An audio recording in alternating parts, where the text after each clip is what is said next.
Today I want to visit with you about how homeschoolers make friends. And I want to share that while this video and podcast episode are very much geared toward homeschooled families, a lot of these suggestions can apply to you even if you don't homeschool your kids. So listen up. I have a lot to share with you today. So my name is Jackie and I am the host of the Homeschool ThinkTank Parenting Podcast and video channel. And I am the founder of Homeschool ThinkTank, a longtime homeschooling mom, a licensed teacher. I was a physical education teacher before I had kids, and I am a certified life coach. So I'm also going to share a few things around mindset to help you help your children learn how to make friends. And I know when people are thinking about homeschooling their kids, the topic of socialization comes up frequently. And I want to assure you, there are so many ways to help your children make friends. All right, so the first thing I want to mention to you is, of course, there are homeschooling groups almost everywhere. And even before COVID, there were a lot of homeschooling groups, and homeschooling has just grown since COVID. So definitely look in your town to meet other homeschoolers through homeschooling groups. And a little later, and actually interspersed throughout this video, I'm going to share different ways that you can find other homeschoolers if you don't know how to get started. Okay, so the first thing I want to suggest to you is your public library. Your public library is an amazing resource. They're fantastic. And homeschoolers tend to frequent the library a lot. So whether you lead a homeschooling group, that's a great place to share information around for your homeschooling group. But also, if you're looking to meet other homeschoolers, to help your kids make friends, talk to your local librarian. Look for, flyers if they have a place where there's public information shared. But a lot of times you will meet other homeschoolers at the library. And especially, let's say, during your traditional school year, when most kids are in public school, if you see other school-age children at the library, there's a good chance that that's a homeschooling family. Just go up and introduce yourself. Say, hey, I'm curious, do you homeschool? I'm going to tell you, use that in all of these places. So if you see other school-age children out and about, at the park, at the grocery store, at the library, wherever, during the traditional school year, during the daytime, just say, hey, do you happen to homeschool your kids? Pretty likely chance of that. Okay, another place is museums. Museums are fantastic. And whether it's a museum that's really geared more toward adults, or specifically a children's museum, those are great places to meet homeschoolers. And a lot of children's museums offer programs during the daytime that are geared toward homeschoolers. So ask your director at the museum, people there, and even at adult-oriented museums, sometimes they offer activities or like field trips geared toward homeschooled kids. Another place would be, like your aquarium, your zoo, those types of places. Sometimes there's homeschooled activities going on. Another idea, and this is a way, all kids meet other homeschoolers, is through sports programs. So as a homeschooler, frequently you can actually sign your children up for sports through the public education system. If you want to, you'll need to inquire, in your local district about that, and check with maybe your state homeschool organization about what the laws are around that and if they are required to allow your children to partake. But that's a way all kids make friends, and your kids can make friends too. Also, in some areas, especially larger cities, there are sometimes homeschool sports programs.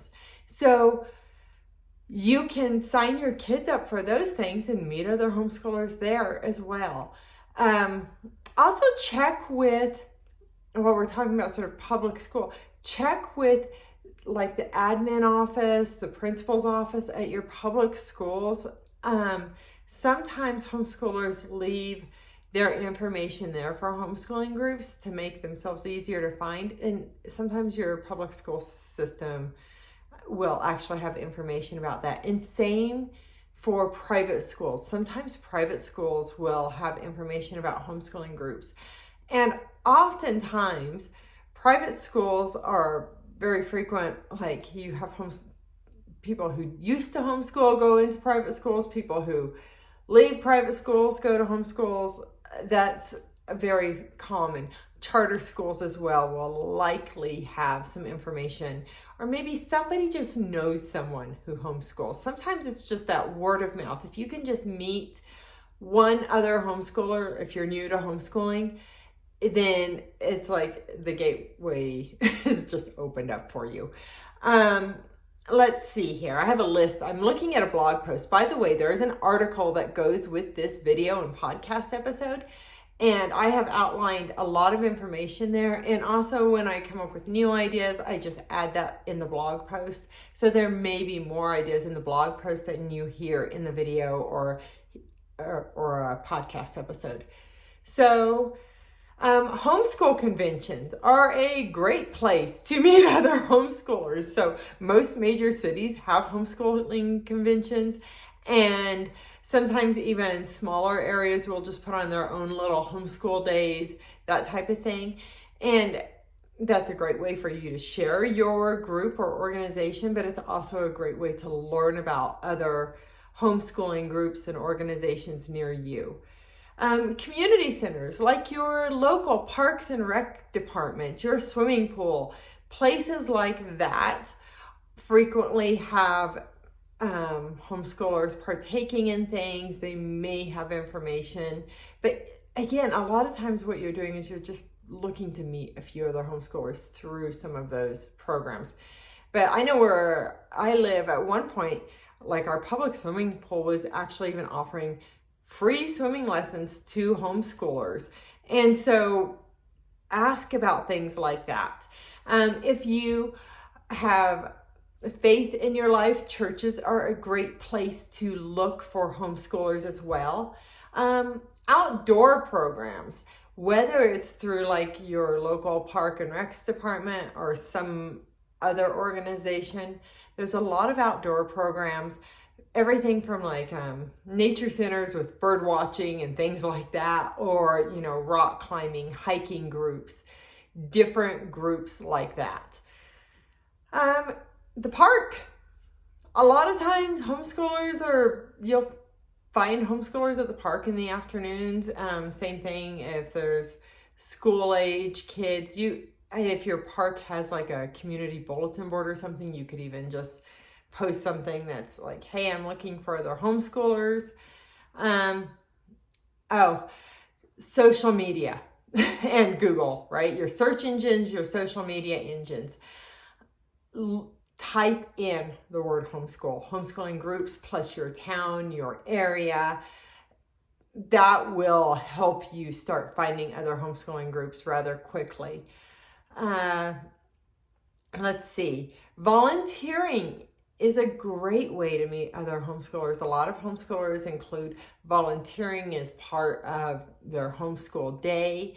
And that's also a great idea if you want to have like some sort of homeschooling group. You could have a volunteer-based organization.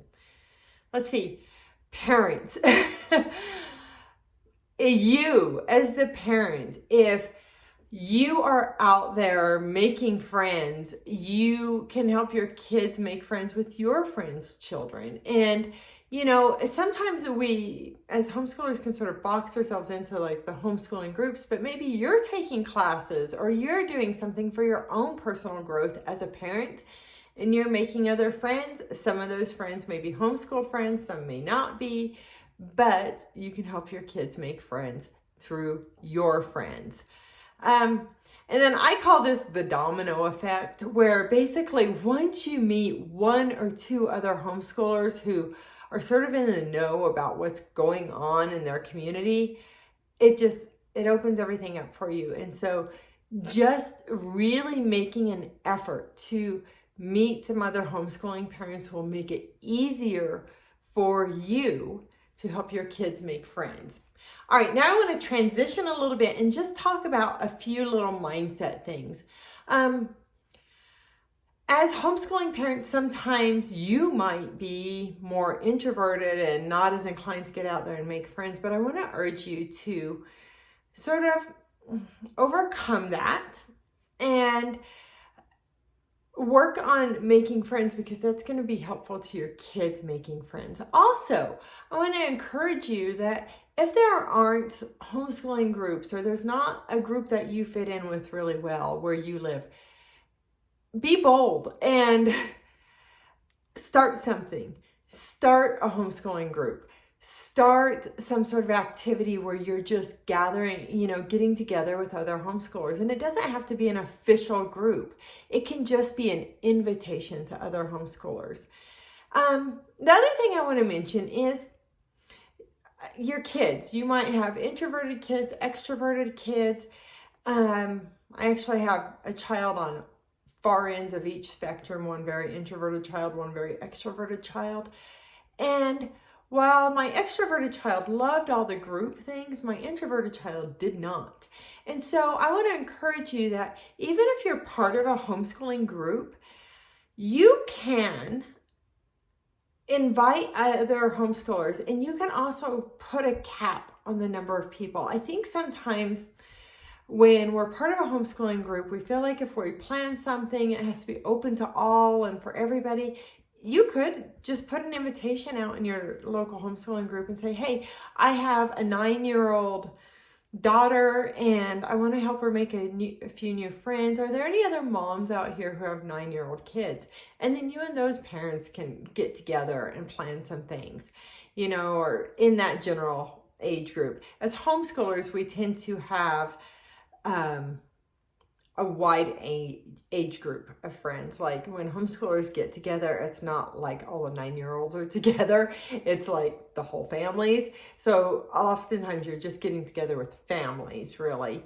But just know that yes, you can do something that is really like open to all, but you can also just get together with 1 or 2 other families, or try to keep those numbers smaller. So if you have a child that has sensory issues or just doesn't do well in the large crowd, and if you yourself don't, then you can still develop friendships without it being a big group. So a lot of these ideas that I've used can be used to help you make friends. Oh, I forgot to include one other thing. Studios, like karate studios, gymnastics studios, dance studios, art studios, all those like private studios. Sometimes they have classes in the evenings for people. They will oftentimes be willing to do classes in the daytime for homeschoolers. And sometimes there may already be classes started there, but you can always ask a studio if they would offer classes to homeschoolers, and they might be willing to, if like you're willing to help them find those other homeschoolers to fill the group with, right? So anyway, these are just a lot of ideas, but I just want to share with you also that your mindset about making friends, it goes a long way toward helping your kids make friends. Just being willing to be open to just say, hey, I noticed you're here at the library. Do you guys happen to homeschool? And just being willing to put invitations out there, to start things, and to really look for opportunities. It will help you a lot. So I am a homeschool consultant and I'm a certified life coach. If you have any concerns around homeschooling, or you need help with the day in, the day out of homeschooling, I want to suggest that you check the link that goes with this episode, and you will find more information about my consulting services, and you can sign up for a free consultation with me and see if I can help you.